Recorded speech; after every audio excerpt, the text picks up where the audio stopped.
অন্যের সামনে কখনো নিজের ছেলেকে, নিজের স্ত্রীকে, বন্ধুকে বা যাকে, হঠাৎ হাসির রোল পড়লো কেন এখানে?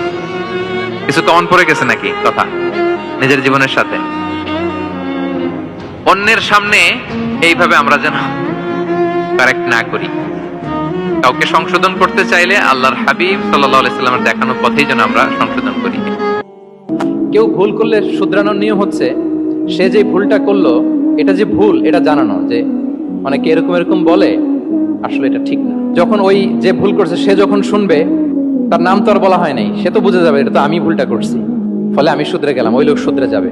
তাইলে যেটা উদ্দেশ্য ছিল কাউকে শুধরানো, ওটা হয়ে গেছে না? কারণ নাম নেওয়া প্রয়োজন হয়েছে। রাসূল সাল্লাল্লাহু আলাইহি ওয়াসাল্লাম যখন কাউকে কারেক্ট করতেন তখন কখনো কারো নাম ধরে শুধরাতেন না, কারেক্ট করতেন। আল্লাহু আকবার। নাম ধরে শুধরাতেন না, পাছে না সে লজ্জা পেয়ে যায়, পাছে না সে বিব্রত হয় মানুষের সামনে। সুবহানাল্লাহ।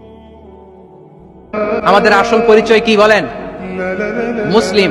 এরকম মুষ্টিবদ্ধ হাত উঁচু করে বলেন, আমাদের পরিচয় কি? আওয়াজ করে বলেন, আমি কে? তুমি কে? NSU make a noise. আমি কে? তুমি কে? আমি কে? তুমি কে? ওয়াকালা ইন্নানি মিনাল মুসলিমিন। তার চেয়ে শ্রেষ্ঠ ঘোষণা, শ্রেষ্ঠ কথার কার হতে পারে যে বলে যে আমি মুসলিম?